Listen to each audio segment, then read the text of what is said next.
Subscribe to our channel for more exciting stories. And don't forget to like, share and comment. Dharampur गांव में रहने वाला हरिदत्त एक बेहद गरीब किसान था। इस बार उसने गांव के सेठ दयानंद से उधार लेकर खेती की थी। मौसम अच्छा रहा और खेतों में पहली बार फसल बहुत अच्छी आई थी। पूरे परिवार में एक उम्मीद जाग उठी थी। देखो सावित्री, इस बार कितनी अच्छी फसल हुई है। भगवान ने हमारी सुन ली। लगता है अब बच्चों को भूखा नहीं सोना पड़ेगा। हाँ हरिदत्त, इस बार मेहनत रंग लाई है। अब अगर फसल सही सलामत कट गई तो कुछ महीनों का चैन मिल जाएगा। पिताजी, क्या इस बार हम स्कूल जा पाएंगे? जरूर बेटा, अब तो तुझे अच्छे कपड़े और किताबें भी दिलवाऊंगा। तेरे लिए गुड़िया और नई चूड़ियां लाऊंगा। लेकिन शायद किस्मत को ये मुस्कानें रास नहीं आई। शाम ढलते ही आसमान पर काले बादल घिर गए और तेज आंधी के साथ मूसलाधार बारिश शुरू हो गई। हरिदत्त, जल्दी चलो, खेत में पानी भरने लगा है। हे भगवान, कहीं सब कुछ ना बह जाए। हरिदत्त भागकर खेत पहुंचा।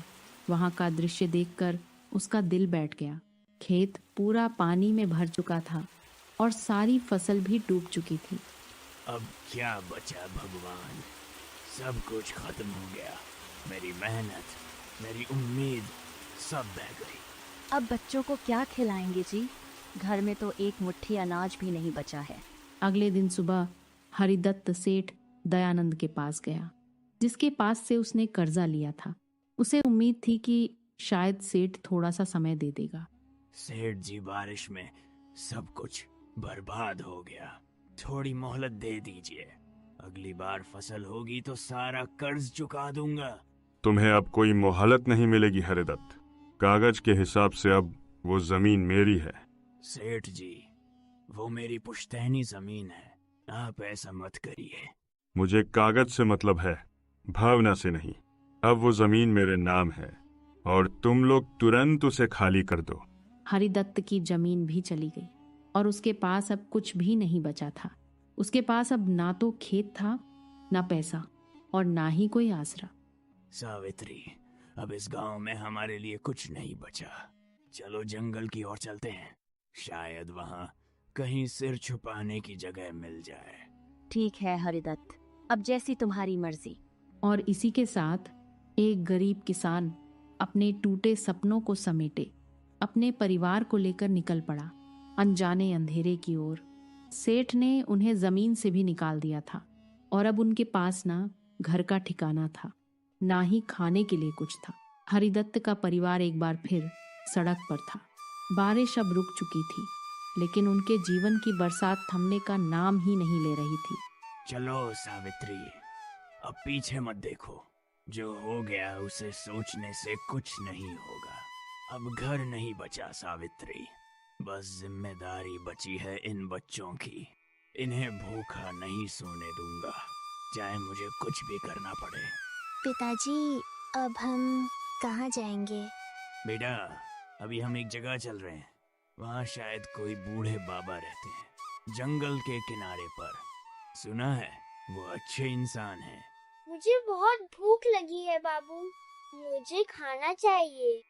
थोड़ा और चल ले बेटा, वहाँ पहुँचते ही कुछ इंतजाम कर लेंगे। हरिदत्त का परिवार गांव से बाहर निकलकर जंगल की ओर बढ़ गया। उन्हें दूर से ही एक टूटी हुई कुटिया दिखाई दी। पास जाने पर देखा वहां पर एक बूढ़ा साधु अपनी धुनी रमाए बैठा था। बाबा प्रणाम।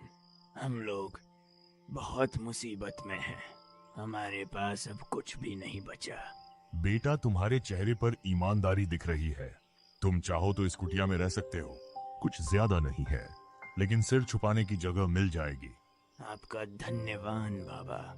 भगवान आपको सुख दे। अब वही टूटी कुटिया उनका नया ठिकाना बन गई थी। अगले दिन सुबह हरिदत्त जंगल में लकड़ी काटने निकला ताकि बाजार में उसे बेचकर कुछ पैसे मिल जाएं। सावित्री, मैं जंगल जा रहा हूँ। लकड़ियाँ काट कर लाऊंगा, फिर उसे बेचकर कुछ सब्जी लाएंगे बच्चों के लिए। जल्दी लौट आना, खाना भी बनाना है। और बच्चों को भी कुछ खिलाना है। जी। हरिदत्त दिन भर जंगल में पसीना बहाकर लकड़ियां काटता रहा और शाम होते ही उन्हें लेकर बाजार की ओर गया। वहां उसे बहुत कम पैसे मिले, पर उसने कुछ आलू, प्याज और थोड़ा सा आटा खरीद लिया। ये लो सावित्री, कुछ खाने का सामान लाया हूँ। कुछ खास तो नहीं है, लेकिन बच्चों का पेट तो भर जाएगा। तुमने इतना सब किया हरिदत्त, अब तुम हाथ मुंह धोकर बैठो, तो मैं तुम्हारे लिए भी रोटियां सेक देती हूँ। माँ, क्या आज गुड़ नहीं आया? आज नहीं बिटिया, लेकिन हम कल जरूर से गुड़ लेकर आ जाएंगे। रात को सभी ने सूखी रोटियों के साथ उबली सब्जी खाई और पहली बार किसी को भी कोई शिकायत नहीं थी। सबकी आंखों में थकान थी, लेकिन उस थकान में भी एक उम्मीद छिपी थी। अब हर दिन ऐसा ही होगा। मैं मेहनत करूंगा और हम सब मिलकर आगे बढ़ेंगे। हमारे पास कुछ भी नहीं है, लेकिन हम एक साथ हैं। यही सबसे बड़ी बात है। कठिनाइयों का पहाड़ उनके सामने खड़ा था, लेकिन हरिदत्त ने हार नहीं मानी। उसका सफर अभी लंबा था, लेकिन उसका इरादा सटीक था। हरिदत्त अब रोज जंगल जाकर लकड़ियां काटता और शाम तक उसे बाजार में बेचकर जो भी मिलता उससे राशन लाता। बच्चों की आंखों में अभी भूख दिखती थी, लेकिन वो अब शिकायत नहीं करते थे। परिवार के लिए संघर्ष अब उनकी आदत बन गई थी। सुनिए जी, जल्दी लौट आइएगा। कल बहुत देर हो गई थी और बिटिया आपके बिना ही सो गई थी। हाँ सावित्री, जल्दी लौटूंगा। आज थोड़ी ज्यादा लकड़ियां लाऊंगा ताकि कुछ पैसे ज्यादा मिल जाएं। पिताजी आज क्या गुड़ भी लाएंगे? जरूर बेटा, इस बार तेरे लिए गुड़ भी और माँ के लिए एक साड़ी का सपना भी लेकर आऊंगा। और मेरे लिए चूड़ियाँ। तुम्हारे लिए सबसे सुंदर चूड़ियां बिटिया, बस भगवान थोड़ा साथ दे। हरिदत्त मुस्कुराते हुए जंगल की ओर निकल पड़ा, लेकिन आज वो हर रोज से थोड़ा आगे निकल गया। वो सोच रहा था कि जितना ज्यादा लकड़ी मिलेगा उतना ज्यादा ही अच्छा होगा। आज ज्यादा लकड़ी चाहिए। ज्यादा लकड़ी मतलब ज्यादा पैसा। ज्यादा पैसा मतलब सबके चेहरे पर खुशी। पेड़ों की गहराइयों में वो इतना आगे निकल गया कि उसे पता ही नहीं चला कि वो कहाँ पहुंच गया है। दूर तक सिर्फ जंगल ही जंगल था। वहां पर कोई रास्ता दिखाई नहीं दे रहा था, न ही कोई आवाज थी। अरे ये कौन सी जगह है?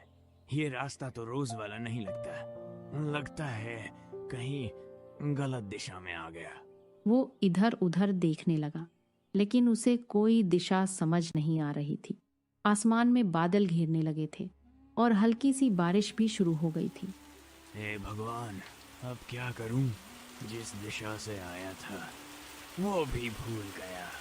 अब कोई रास्ता नहीं सूझ रहा। उधर झोपड़ी में सावित्री बार बार जंगल की ओर देख रही थी। सूरज ढल चुका था, लेकिन हरिदत्त नहीं लौटा। आज बहुत देर हो गई है। अब तक तो वो रोज लौट आते हैं, आज इतनी देर क्यों हो गई है? माँ, पिताजी को कुछ हो तो नहीं गया?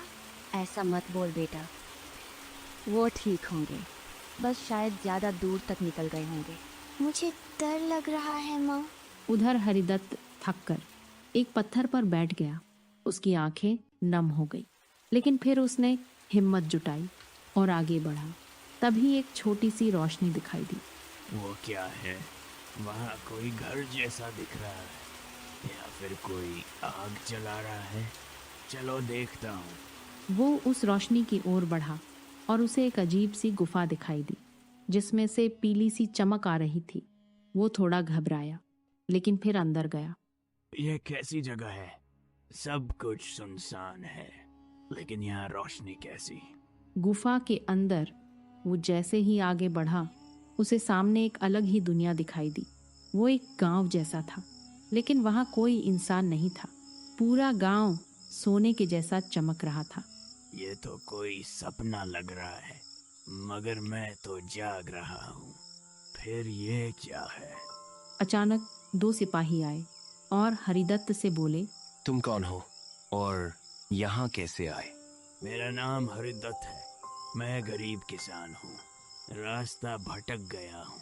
राजा के पास चलो, वो तुमसे मिलना चाहते हैं। हरिदत्त डरते हुए उनके साथ महल की ओर चल पड़ा। उसे समझ नहीं आ रहा था कि अब उसके साथ क्या होने वाला है। हरिदत्त डर और हैरानी के बीच आगे बढ़ रहा था। सोने जैसे इस गांव में कोई आदमी दिखाई नहीं दे रहा था, लेकिन यह जगह किसी सपने जैसी लग रही थी। मैं कहीं सपना तो नहीं देख रहा हूँ। सब कुछ इतना चमकदार कैसे है? और ये लोग कौन हैं? सिपाही उसे महल के मुख्य दरवाजे तक ले गए। वहां अंदर से एक तेज और गंभीर आवाज आई। उसे भीतर ले आओ। हरिदत्त अंदर गया तो सामने एक ऊंचे आसान पर एक वृद्ध राजा बैठे थे, जिनके चेहरे पर तेज और आंखों में करुणा थी। बताओ कौन हो तुम और यहाँ कैसे आए? महाराज, मेरा नाम हरिदत्त है। मैं एक गरीब किसान हूँ। बारिश में मेरी सारी फसल बह गई। सेठ ने मेरी जमीन छीन ली और अब मैं जंगल से लकड़ी काटकर अपने बच्चों का पेट पालता हूँ। आज रास्ता भटक गया तो ये गुफा दिखी। तुम्हारी बातों में सच्चाई दिखती है हरिदत्त। तुम्हारा संघर्ष तुम्हारी आंखों में साफ दिखाई देता है। महाराज, हम तो बस 2 रोटी के लिए मेहनत करते हैं। हम गरीबों का तो कोई सहारा नहीं होता। तुम जैसे लोग ही असली राजा होते हैं हरिदत्त, जो बिना शिकायत के परिवार को बचाने के लिए लड़ते हैं। राजा ने पास खड़े सिपाही को इशारा किया और एक छोटी सी तिजोरी मंगवाई। हरिदत्त, ये लो कुछ सोने के सिक्के। इन्हें अपने पास रख लो और अपने घर जाओ। अपने बच्चों के लिए कुछ खाना और कपड़े लाओ और एक नई शुरुआत करो। महाराज, मैं ये नहीं ले सकता। हम गरीब हैं, लेकिन मेहनती हैं। यह मेहनत का ही इनाम है। अगर यह तुम जैसे ईमानदार आदमी को नहीं दूंगा तो किसे दूंगा? हरिदत्त की आंखों में आंसू आ गए। वो झुककर राजा के चरणों में गया। आपने तो जैसे मेरी जिंदगी बदल दी महाराज। अब मैं अपने बच्चों को भूखा नहीं रखूंगा। जाओ हरिदत्त, लेकिन याद रखना, यह गांव सिर्फ उन्हीं को दिखाई देता है जो सच्चे दिल से मेहनत करता है और अपने स्वार्थ से ऊपर होते हैं। अगली सुबह हरिदत्त इन सिक्कों को लेकर बाजार में गया। वहां से उसने खूब सारा राशन लिया, बच्चों के लिए नए कपड़े खरीदे और सावित्री के लिए एक रंगीन साड़ी खरीदी। आज दिल से सुकून मिला सावित्री। बच्चों के चेहरे पर जो मुस्कान देखी है वो सब कुछ भूल जाने जैसी है। अब लगता है जैसे हमारा भाग्य सच में बदल गया है। लेकिन इन सिक्कों से कर्ज चुकाना भी जरूरी है जी। हरिदत्त उसी दिन सीधा सेठ दयानंद के घर पर गया। उसके हाथ में सिक्कों से भरी थैली थी। सेठ जी, ये लीजिए आपका कर्जा। पूरा चुका रहा हूँ। एक एक सिक्का मेहनत से आया है। हरिदत्त, यह सब कैसे हुआ? अचानक तू इतना अमीर कैसे हो गया? कहीं चोरी तो नहीं की? सेठ जी, मैं गरीब हूँ, लेकिन चोर नहीं। मेहनत की है और भगवान की दया से यह मिला। अब चुका दिया सेठ जी, और अब आप मेरी जमीन के कागज भी लौटा दीजिए। सेठ को शक था, लेकिन सामने सोने के सिक्के देखकर वह चुप हो गया। जमीन के कागज लौटाए और हरिदत्त वहां से निकल गया। पिताजी, अब क्या हम फिर से उसी खेत में काम करेंगे? हाँ बेटा, अब वो खेत फिर से हमारा है। अब हम उसमें मेहनत करेंगे। लेकिन एक और सपना भी है। मैं बस सिर्फ खेती नहीं करूंगा, लकड़ी बेचने का छोटा कारोबार भी शुरू करूंगा। जंगल से लकड़ी लाऊंगा और गांव में बेचूंगा। हरिदत्त ने 2 दिन में लकड़ी बेचने का एक ठेला बनवाया। अब हर सुबह जंगल जाता और शाम को बाजार में बेचकर लकड़ियों को घर पर लौटता। धीरे धीरे उसके पास पैसा भी बढ़ने लगा और गांव वाले भी अब उसे सम्मान की नजर से देखने लगे। लेकिन सेठ दयानंद को चैन नहीं पड़ा। वो रोज सोचता कि आखिर हरिदत्त के पास अचानक इतना धन कहाँ से आ गया है। एक दिन हरिदत्त फिर से लकड़ी लेने जंगल गया और उसी रास्ते पर चल पड़ा जिससे गुफा की ओर जाया जाता था। लेकिन पीछे पीछे सेठ दयानंद भी छिपकर उसके पीछे आने लगा।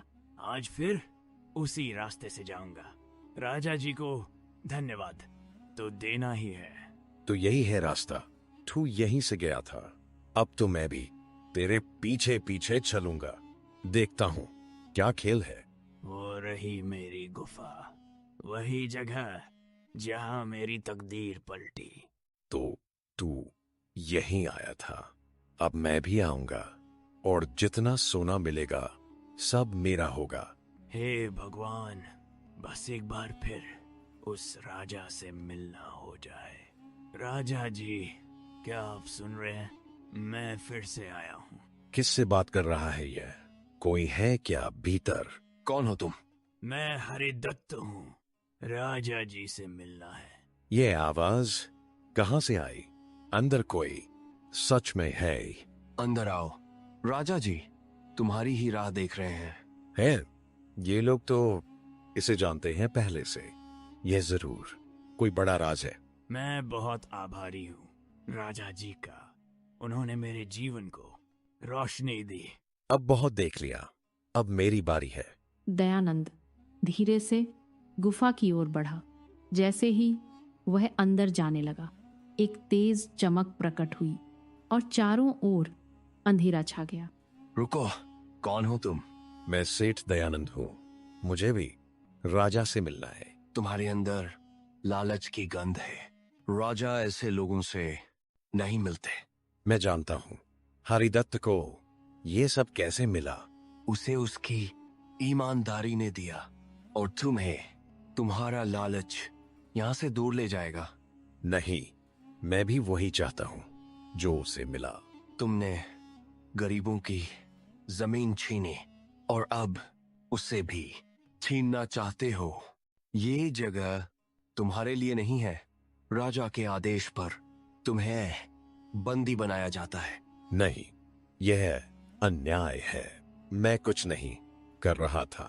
तुम्हारी सजा तुम्हारे कर्मों से तय हुई है। राजा जी, आपने इंसाफ किया। वो आदमी दूसरों की तकदीर चुराता था और तुम दूसरों के लिए मेहनत करते हो। जाओ हरिदत्त, अब तुम अपने जीवन में हमेशा सुरक्षित रहोगे। धन्यवाद राजा जी। मैं कभी आपके विश्वास को नहीं तोड़ूंगा। हरिदत्त गुफा से बाहर निकला और अब उसके चेहरे पर संतोष था, लेकिन साथ ही मन में एक सवाल भी था। क्या ये रहस्य कभी किसी और को भी दिखेगा, या सिर्फ उन्हीं को जिनका दिल सच्चा होता है? तुम आज जल्दी लौट आए जी। सब ठीक तो है ना? राजा जी ने सब देख लिया और न्याय भी दिया। पिताजी, सेठ कहाँ गया अब? जहाँ ऐसे लोगों को जाना चाहिए वहाँ गया बेटा। अब क्या करने का सोच रहे हो आप? अब गांव में छोटा सा व्यापार शुरू करूंगा। लकड़ी और कोयले का एक गोदाम खोलूंगा और गांव के लोगों को भी काम दूंगा। अगले दिन से हरिदत्त ने एक छोटी सी दुकान किराए पर ले ली। कुछ लकड़ियां जंगल से लाकर वहां पर बेचना शुरू किया। लोगों को सामान मिला और हरिदत्त को मेहनत की इज्जत मिलने लगी। हरिदत्त भाई, तुम्हारा माल तो बढ़िया होता है। अब हमें बाहर नहीं जाना पड़ता और भाव भी ठीक देते हो। दिल से व्यापार करते हो। हम तो सबके हैं भाई। जब हम भूखे थे तब भी गांव हमारे साथ था। अब हम थोड़ा कुछ कर सके तो वही सबसे बड़ी बात है। तुमने सब कुछ सच में संभाल लिया हरिदत्त। मैं बहुत खुश हूँ तुम्हारे लिए। नहीं सावित्री, भगवान ने हम पर भरोसा किया और हमने उस भरोसे को निभा दिया। कोई है बाहर, देखूं। इस वक्त कौन हो सकता है?